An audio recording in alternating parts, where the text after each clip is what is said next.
বদরুল, ঠিক হয়ে বসো। স্যার আমি ঠিক আছে। তুমি একদমই ঠিক নেই। তুমি যেভাবে কাচুমাচু হয়ে বসে আছো, পড়ে যাবে তো।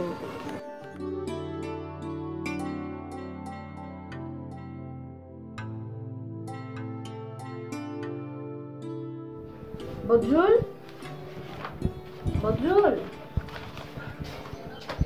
জি স্যার, কিছু লাগবে? না, কিছু লাগবে না, আমার কাজ শেষ, আমি বাড়িতে যাব। আর শোনো, আজকে তো গাড়ি নেই, তুমি আমাকে একটু বাস স্ট্যান্ড পর্যন্ত দিয়ে আসবে। আর তারপর তোমার অফিসে আসার দরকার নেই, তোমাদের ছুটি। হ্যাঁ, তাহলে আমি কাজ করি, আমি তাহলে 2টা রিক্সা ডেকে নিয়ে আসি। 2টা কেন? স্যার, একটা আপনি যাবেন আর একটা আমি। কেন? আমার সঙ্গে এক রিক্সায় যেতে তোমার আপত্তি আছে?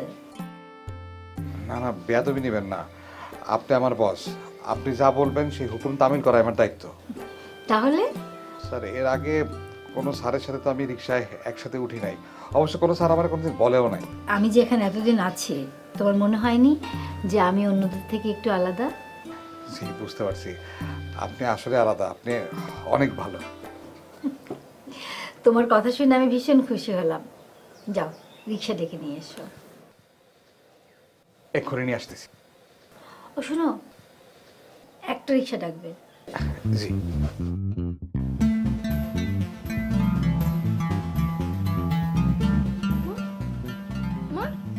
কি শয়তান বেটি রে বাবা, আমার শাশুড়ি যদি এরকম শয়তান হইতো একদম।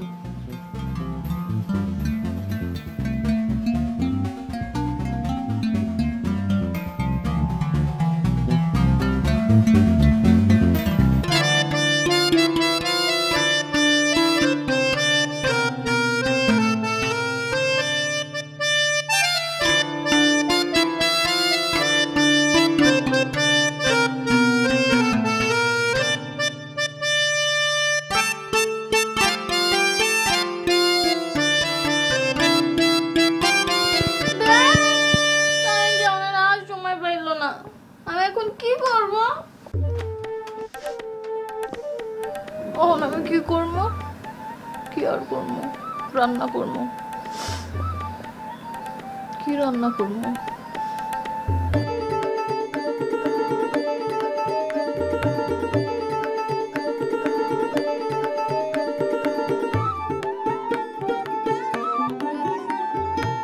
বদরুল, ঠিক হয়ে বসো। স্যার, আমি ঠিক আছে। তুমি একদমই ঠিক নেই। তুমি যেভাবে কাচুমাচু হয়ে বসে আছো, পড়ে যাবে তো। মানে যদি বেয়াদবি হয়ে যায়। বেয়াদবি হবে কেন? বরং তুমি যেভাবে বসেছো সেটাই বেয়াদবি।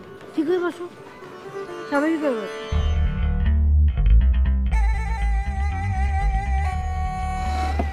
আসসালামু আলাইকুম স্যার। হঠাৎ সালাম কেন? খুশিতে মুখ দিয়ে সালাম বের হয়ে গেছে। এত খুশি কেন? আপনারে আমার অনেক পছন্দ হয়েছে, মানে আপনার কথাগুলো আমার অনেক পছন্দ হয়েছে, তাই আপনাকে সালাম দিলাম। এই সালামের অর্থ হইতেছে আপনার উপর শান্তি বর্ষিত। ও, তাহলে ওয়ালাইকুম আসসালাম, তোমার প্রতিও শান্তি বর্ষিত হোক। বদরুল, তুমি কিন্তু খুব মজার ছেলে।